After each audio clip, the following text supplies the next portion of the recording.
बहुत समय पहले की बात है। एक विशाल और समृद्ध राज्य पर एक न्यायप्रिय राजा राज किया करते थे। उनका राज्य चारों ओर से हरा भरा था। महल सोने चांदी से चमकता था और प्रजा अपने राजा से बहुत प्रेम करती थी। लेकिन राजा के मन में एक ऐसा दुख था जिसे दुनिया की कोई दौलत दूर नहीं कर सकती थी। राजा की 7 रानियां थीं, लेकिन विवाह के कई वर्ष बीत जाने के बाद भी किसी रानी की गोद नहीं भरी थी। राजा दिन रात यही सोचते रहते, मेरे बाद इस विशाल राज्य का क्या होगा, मेरा उत्तराधिकारी कौन बनेगा। 6 बड़ी रानियां अत्यंत घमंडी और स्वार्थी भी थीं। उन्हें अपने रूप, धन और वैभव पर बहुत अभिमान था। वहीं 7वीं और सबसे छोटी रानी बिल्कुल अलग स्वभाव की थी। वह शांत, सरल, दयालु और भगवान की सच्ची भक्त थी और इसी कारण राजा छोटी रानी को सबसे अधिक प्रेम करते थे। और शायद यही बात बाकी 6 रानियों के मन में सबसे बड़ी आग बन चुकी थी। वे बाहर से छोटी रानी से मीठी बातें करती, लेकिन भीतर ही भीतर उनसे बहुत ईर्ष्या करती थी। एक दिन अचानक राजमहल में ऐसी खबर पहुंची जिसने पूरे महल को खुशी से भर दिया, क्योंकि छोटी रानी गर्भवती थी। यह सुनते ही राजा की खुशी का ठिकाना ना रहा। उन्होंने पूरे राज में मुनादी करवा दी, आज राज भंडार के द्वार खोल दिए गए हैं, जिसे जो चाहिए जितना चाहिए ले जा सकता है। आज पूरे राज में उत्सव मनाया जाएगा। गरीबों को अन्न बांटा गया, सोना चांदी दान दिया गया और महल में उत्सव होने लगे। लेकिन जहां एक और पूरा राज खुशियां मना रहा था, वहीं महल के एक हिस्से में 6 रानियों के दिल जल रहे थे। वे आपस में कहने लगीं, अगर छोटी रानी के पुत्र हुआ तो राजा का सारा प्रेम और अधिकार उसी बच्चे को मिल जाएगा। दूसरी रानी बोली, हमें कुछ करना ही होगा, नहीं तो हमारा सब कुछ समाप्त हो जाएगा। 6 रानियों ने वहीं एक खतरनाक षड्यंत्र रच डाला। राजा छोटी रानी की बहुत चिंता करते थे। उन्होंने छोटी रानी की कमर में और अपनी कमर में एक लंबी सोने की जंजीर बांध दी। राजा ने मुस्कुराते हुए कहा, जब तुम्हें प्रसव पीड़ा हो और बच्चा जन्म ले तो इस जंजीर को हिला देना। राज दरबार में मैं कितना भी व्यस्त क्यों न रहूं, सब काम छोड़कर तुम्हारे पास आ जाऊंगा। छोटी रानी ने मुस्कुराकर सिर झुका दिया। लेकिन राजा के जाते ही बड़ी रानियों की आंखों में फिर षड्यंत्र की चमक आ गई। उन्होंने कहा, छोटी रानी के पास दासियां क्यों रहें, हम स्वयं उनकी देखभाल करेंगे। छोटी रानी को क्या पता था कि जिन हाथों पर वह भरोसा कर रही हैं, वही हाथ उसकी दुनिया उजाड़ने वाले हैं। कुछ दिन बीत गए। एक दिन 6 रानियां चुपके से छोटी रानी के कक्ष में पहुंची। उन्होंने सोने की जंजीर को जोर से हिला दिया। राज दरबार में बैठे राजा तुरंत उठ खड़े हुए। ढाक ढोल बजने लगे। पंडित, पुरोहित, सैनिक, नौकर और दासियां सभी राजा के साथ दौड़ पड़े। राजा जब कमरे में पहुंचे तो वहां सब कुछ सामान्य था। छोटी रानी परेशान होकर बैठी थी। राजा ने चारों ओर देखा, कोई बच्चा नहीं था। राजा का चेहरा उतर गया। वे बिना कुछ कहे वापस लौट गए। लेकिन अभी राजा राजसभा में पहुंचे ही थे कि फिर से जंजीर हिलाई गई। राजा इस बार भी दौड़ पड़े, लेकिन इस बार भी वहां कुछ नहीं हुआ। अब राजा का धैर्य टूट गया। उन्होंने क्रोध में कहा, जब कुछ हुआ ही नहीं तो बार बार जंजीर क्यों हिलाई जा रही है? अगर फिर ऐसा हुआ तो मैं सबको कठोर दंड दूंगा। राजा गुस्से में वहां से चले गए। बड़ी रानियां एक दूसरे को देखकर मुस्कुराईं। उनका षड्यंत्र अभी शुरू ही हुआ था। कुछ ही दिनों बाद वह रात आई जिसका इंतजार वर्षों से किया जा रहा था। आधी रात का समय था। महल के चारों ओर सन्नाटा पसरा हुआ था। अचानक छोटी रानी की प्रसव पीड़ा बढ़ने लगी। 6 रानियां तुरंत वहां पहुंच गईं और फिर एक के बाद एक चमत्कार होने लगा।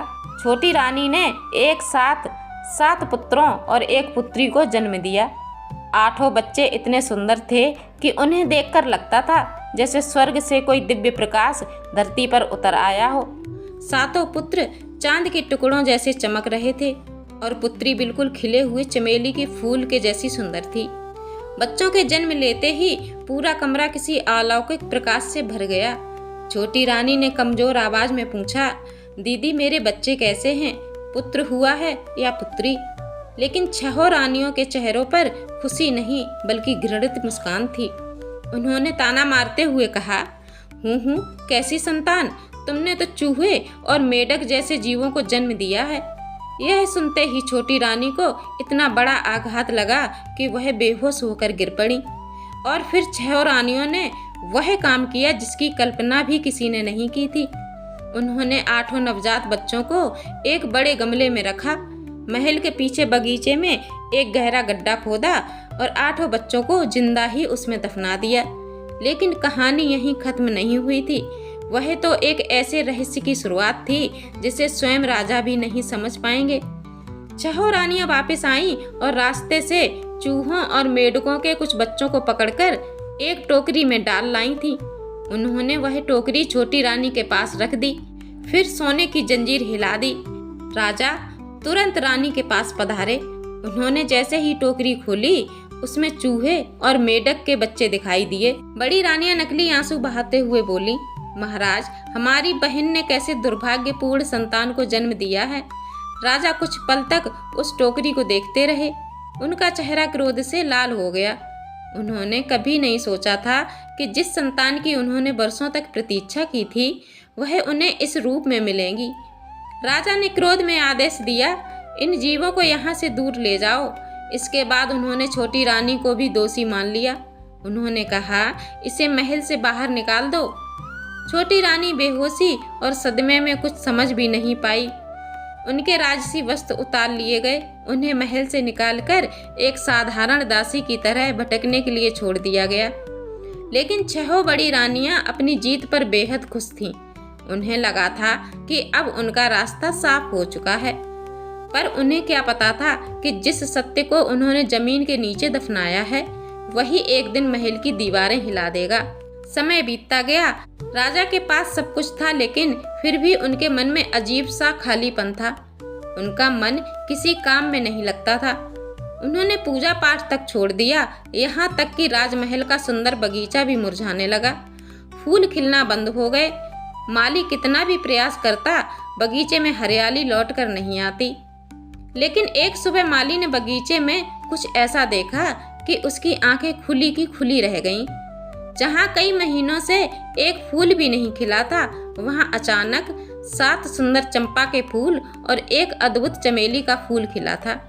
माली खुशी से राजा के पास दौड़ा। उसने कहा, महाराज, बगीचे में चमत्कार हुआ है। 7 चंपा के फूल और एक चमेली का फूल खिला है। राजा ने तुरंत कहा, आज मैं उन्हीं फूलों से पूजा करूंगा। उन्हें सावधानी से तोड़कर लाओ। माली फूल तोड़ने के लिए आगे बढ़ा, लेकिन तभी चमेली का फूल जैसे जीवित हो उठा। उसने धीरे से कहा, 7 भाई चंपा, जागो रे जागो। और तभी 7 चंपा के फूल एक साथ बोले, क्यों बहन चमेली, हमें क्यों बुला रही हो? चमेली ने कहा, राजा का माली आया है, क्या तुम उसे अपना फूल तोड़ने दोगे? तुरंत 7 चंपा के फूल ऊपर उठ गए और एक साथ बोले, नहीं देंगे, नहीं देंगे फूल, और ऊपर उठेंगे। पहले आए राजा, फिर देंगे फूल। माली के हाथ कांपने लगे। उसने कभी ऐसा चमत्कार नहीं देखा था। वह फूलों को वहीं छोड़कर भागा और राजा को पूरी बात बता दी। राजा अपने सभी सभासदों को लेकर स्वयं बगीचे में पहुंचा। जैसे ही वे फूलों के पास पहुंचे, चमेली का फूल फिर बोला, 7 भाई चंपा, जागो रे जागो। चंपा के फूलों ने पूछा, क्यों बहन? चमेली बोली, राजा स्वयं आए हैं, उन्हें फूल तोड़ने दोगे? 7 चंपा के फूल तुरंत और ऊपर उठ गए और बोले, नहीं देंगे, नहीं देंगे फूल, और ऊपर उठेंगे। पहले आए राजा की बड़ी रानी, फिर देंगे फूल। राजा ने बड़ी रानी को बुलाया। बड़ी रानी शंख बजाते हुए फूलों के पास पहुंची, लेकिन फूलों ने फिर मना कर दिया। उन्होंने कहा, पहले आए मछली रानी, फिर देंगे फूल। मछली रानी आई, फूल और ऊपर उठ गए। फिर तीसरी रानी आई, फिर चौथी, फिर 5वीं और फिर 6ठी रानी। लेकिन हर बार वही आवाज सुनाई दे रही थी। सभी रानियां एक एक करके पहुंचती गईं, लेकिन फूल नीचे नहीं आए। अब राजा परेशान हो चुके थे। उन्होंने जमीन पर बैठकर सिर पकड़ लिया। तभी बगीचे में फिर आवाज गूंजी, पहले आए राजा की छोटी रानी, तब देंगे फूल। राजा अचानक जैसे पत्थर के हो गए।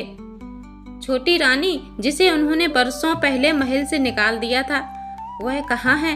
राजा ने तुरंत सैनिकों और सेवकों को आदेश दिया, पूरे राज्य में खोजो, छोटी रानी जहाँ भी मिले उसे सम्मान के साथ यहाँ लेकर आओ। कई घंटों की खोज के बाद सैनिकों को छोटी रानी मिल गई। उनकी दशा देखकर सैनिकों की आंखें नम हो गईं। राजसी वस्त्रों के स्थान पर फटे पुराने कपड़े थे। चेहरे पर थकान थी, हाथ पांव धूल से भरे हुए थे, लेकिन आंखों में आज भी वही ममता और शांति थी। उन्हें बगीचे में लाया गया। छोटी रानी जैसे ही फूलों के पास पहुंची, एक अद्भुत चमत्कार हुआ। सातों चंपा के फूल अचानक नीचे आ गए। चमेली का फूल भी धीरे धीरे सूख गया। पूरे बगीचे में तेज प्रकाश फैल गया। राजा की आंखें उस दृश्य से चौंधिया गईं और अगले ही क्षण सातों चंपा के फूलों से 7 सुंदर राजकुमार प्रकट हुए और चमेली के फूल से एक अत्यंत सुंदर राजकुमारी बाहर आईं। 8 बच्चे दौड़ते हुए छोटी रानी से लिपट गए और एक साथ पुकार उठे, माँ। छोटी रानी की आंखों से आंसू बहने लगे। उन्हें समझ ही नहीं आया कि यह सपना है या सच। राजा भी स्तब्ध रह गए, लेकिन फिर उनकी नजर 8 बच्चों के चेहरे पर पड़ी। उनका हृदय जैसे किसी ने झकझोर दिया। उन्हें अचानक वह रात याद आई। छोटी रानी की गर्भावस्था, जंजीर और 6 बड़ी रानियों का व्यवहार। अब सारी कड़ियां जुड़ने लगी थी। राजा ने कांपती हुई आवाज में पूछा, सच बताओ, इन बच्चों के साथ क्या हुआ था? छोटी रानी कुछ कहती, उससे पहले ही 7 राजकुमारों और राजकुमारी ने अपनी पूरी कहानी बता दी। उन्होंने बताया कि किस प्रकार उनके जन्म के बाद उन्हें गमले में डालकर बगीचे की मिट्टी में दबा दिया गया था। राजा के पैरों तले जमीन खिसक गई। उन्हें समझ आ गया कि बरसों पहले उन्होंने अपनी ही पत्नी पर कितना बड़ा अन्याय किया था। राजा की आंखों से पश्चाताप के आंसू बहने लगे। उन्होंने छोटी रानी के चरणों में सिर रख दिया। मुझे क्षमा कर दो रानी। छोटी रानी ने कुछ नहीं कहा। उन्होंने केवल अपने बच्चों को सीने से लगा लिया। राजा ने तुरंत 6 बड़ी रानियों को बुलाया। इस बार उनके सामने कोई राजसी सम्मान नहीं था। राजा की आवाज में कठोरता थी। राजा ने कहा, जिस निर्दोष स्त्री को तुमने अपमानित किया, उसके बच्चों को मिट्टी में दफन किया और मुझे झूठ बताया, उस अपराध की सजा तुम्हें अवश्य मिलेगी। षड्यंत्रकारी रानियों का अपराध पूरे दरबार के सामने उजागर हो चुका था। राजा ने उन्हें कठोर दंड देने का आदेश दिया और छोटी रानी से क्षमा मांगी। इसके बाद छोटी रानी अपने 7 पुत्रों और एक पुत्री के साथ फिर से राजमहल लौटी। महल जो बरसों से उदासी में डूबा था, उस दिन दीपों से जगमगा उठा। ढोल नगाड़े बजने लगे। पूरे राज्य में उत्सव मनाया गया। राजा ने घोषणा की, आज से इस राज्य में सत्य, दया और प्रेम ही सबसे बड़ा धन होगा। और उस दिन के बाद राजा का परिवार सुख शांति से रहने लगा। इस कहानी से हमें यह सीख मिलती है कि ईर्ष्या और छल से मिली जीत कभी स्थायी नहीं होती। सत्य को कुछ समय के लिए मिट्टी में दबाया जा सकता है, लेकिन हमेशा के लिए नहीं। जिस सत्य को दुनिया से छिपाया गया था, वही एक दिन चंपा और चमेली के फूल बनकर सामने आ गए। और सबसे बड़ी बात यह है कि सच्चाई चाहे जितनी भी देर से सामने आए, जीत अंततः उसी की होती है। अगर आपको 7 भाई चंपा और 1 बहन चमेली की यह रहस्यमयी और भावुक कहानी पसंद आई हो, तो हमारे चैनल को लाइक, शेयर और सब्सक्राइब जरूर करें।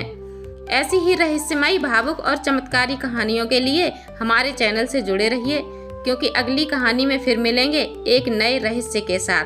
तब तक के लिए नमस्कार।